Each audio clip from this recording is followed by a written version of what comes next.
શું તમે ગુજરાતના કોલેજના વિદ્યાર્થી છો અને સસ્તું અને અનુકૂળ રહેઠાણની શોધમાં છો?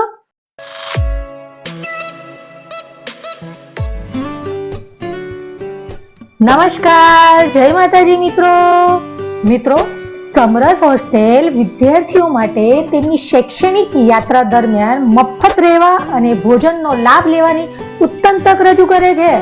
મિત્રો, સમરસ હોસ્ટેલ એડમિશન 2024 અરજીની પ્રક્રિયા અને આ હોસ્ટેલમાં રહેવાના ફાયદાઓ વિશે વધુ જાણીએ તે પહેલા મારા ચેનલ ઇન્ફો બાય સોનલને માં નવા હો તો સબસ્ક્રાઇબ કરો અને બેલ આઇકનને પ્રેસ કરી દો, જેથી મારા નવા આવનારા બધા જ વિડીયોનું નોટિફિકેશન તમને મળતું રહે.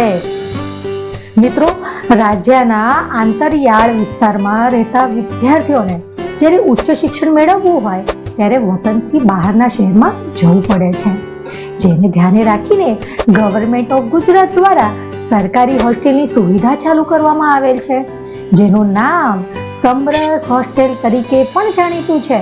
મિત્રો, હાલમાં ગુજરાતના 9 જિલ્લામાં 20 હોસ્ટેલો ચાલુ કરવામાં આવેલ છે, જેમાં કુલ મળીને 13,000 થી વધુ વિદ્યાર્થીઓ અને વિદ્યાર્થીનીઓને પ્રવેશ આપવામાં આવે છે.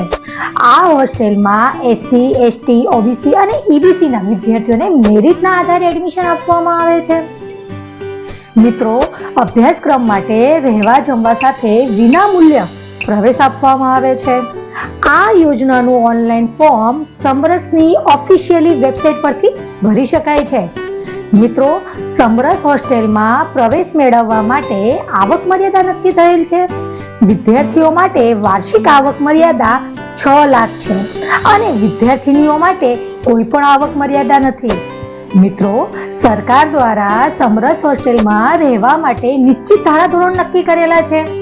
આ ઉપરાંત ઓનલાઈન અરજી કરવા માટે વિદ્યાર્થીઓ પાસે અમુક ડોક્યુમેન્ટ હોવા જરૂરી છે. મિત્રો, સૌપ્રથમ પાસપોર્ટ સાઇઝનો ફોટો, છેલ્લી પરીક્ષાની માર્કશીટ, એલસીની નકલ જોઈશે, અરજદારના જાતિનો દાખલો જોઈશે, આવકનો દાખલો જોઈશે, આધાર કાર્ડ જોઈશે. મિત્રો, જો વિદ્યાર્થી દિવ્યાંગ હોય તો તેનું પણ પ્રમાણપત્ર આપવાનું રહેશે. જો વિદ્યાર્થી અનાથ હોય તો તેનું પણ પ્રમાણપત્ર આપવાનું રહેશે. જો વિદ્યાર્થી વિધવા માતાનું સંતાન હોય તો તેનો પણ આધાર પુરાવો મૂકવાનો રહેશે. એડમિશન મળી જાય તે ચરિત્ર સર્ટિફિકેટ પણ આપવાનું રહેશે. અને મિત્રો, લાસ્ટમાં મેડિકલ ફિટનેસ પ્રમાણપત્ર પણ આપવાનું જરૂરી છે. મિત્રો, હવે કયા જિલ્લાઓમાં ઓનલાઈન અરજી કરી શકાય છે આપણે તે જોઈએ. મિત્રો, તો સૌપ્રથમ નિયામક અનુસૂચિત જાતિ કલ્યાણ ગુજરાત રાજ્ય દ્વારા પ્રસિદ્ધ કરેલ જાહેરાતમાં જિલ્લાઓની સમરસ હોસ્ટેલ માટે ઓનલાઈન અરજી અમદાવાદમાં કરી શકો છો. ભુજ, વડોદરા, સુરત, રાજકોટ, ભાવનગર, આણંદ, હિંમતનગર આમ 9 જગ્યાએ પણ તમે અરજી કરી શકો છો. મિત્રો, સમરસ હોસ્ટેલમાં પ્રવેશ મેળવવા માટે અમુક નિયમો છે, તે પણ જોઈ લઈએ. મિત્રો, હોસ્ટેલમાં એડમિશન માટેની લાયકાત અને નિયમો નક્કી થયેલા છે. સૌપ્રથમ વિદ્યાર્થીએ કે વિદ્યાર્થીની ગુજરાત રાજ્યની મૂળ નિવાસી હોવી જોઈએ. સમરસ હોસ્ટેલમાં એડમિશન મેરિટના ધોરણે પ્રવેશ આપવામાં આવે છે. સમરસ હોસ્ટેલમાં સ્નાતક કક્ષાના અભ્યાસક્રમમાં નવો પ્રવેશ મેળવવા માટે વિદ્યાર્થીઓ કે વિદ્યાર્થીનીઓએ 50% કે તેથી વધુ ગુણ મેળવેલ હોવા જોઈએ. મિત્રો, સમરસ હોસ્ટેલમાં લાભ મેળવવા માટે મહત્તમ વય મર્યાદા 25 વર્ષ નક્કી કરેલ છે. 25 વર્ષ બાદ નવા કે જૂના કોઈને પણ પ્રવેશ આપવામાં આવે છે. મિત્રો, હોસ્ટેલ જે સ્થળે આવેલ હોય તે શહેરના સ્થાનિક વિદ્યાર્થીઓ ઓનલાઈન એપ્લિકેશન કરી શકશે નહીં, પરંતુ જે સ્લમ, કાચા મકાન, ઝૂંપડપટ્ટી, તંબુ, વસાવટ, ગંદા વિસ્તારમાં રહેતા હોય તેવા સ્થાનિક વિદ્યાર્થીઓ પ્રવેશ માટે અરજી કરી શકશે.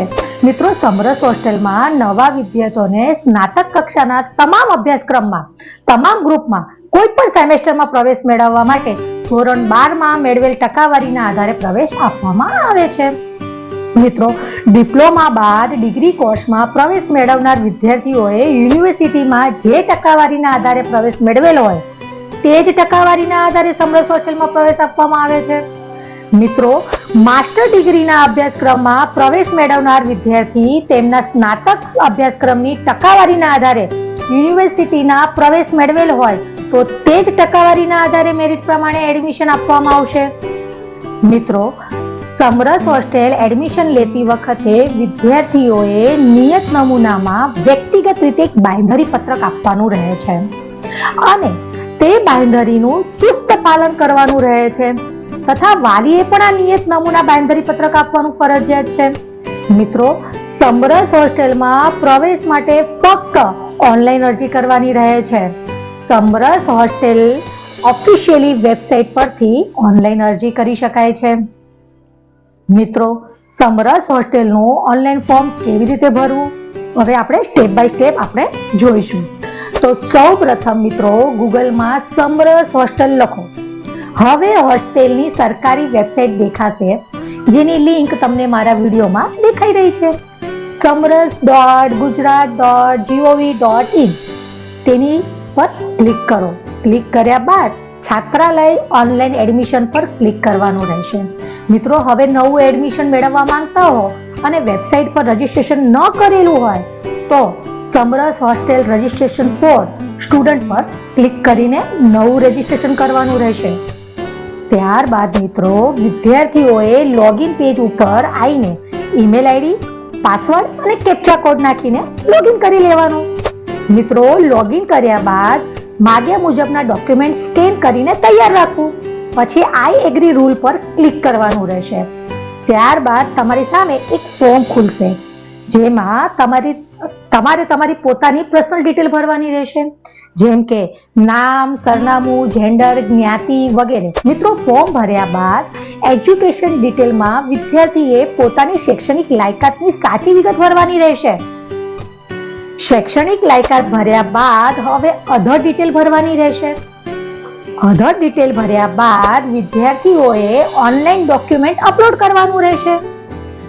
ઓનલાઈન ડોક્યુમેન્ટ અપલોડ કર્યા બાદ છેલ્લે વિદ્યાર્થીઓએ ડિક્લેરેશન ફોર્મ આપવાનું રહેશે. તમામ વિદ્યાર્થીનીઓએ સમરસ હોસ્ટેલના નિયમોનું પાલન કરવા માટે આ ડિક્લેરેશન ફોર્મ ફરજિયાત ભરવાનું રહેશે. મિત્રો, અહીંયા તમારું ફોર્મ કમ્પ્લીટ થઈ જાય છે. મિત્રો, આવી રીતે આપણે સમરસ હોસ્ટેલનું ફોર્મ ઓનલાઈનની પ્રક્રિયા પૂર્ણ કરીએ છીએ.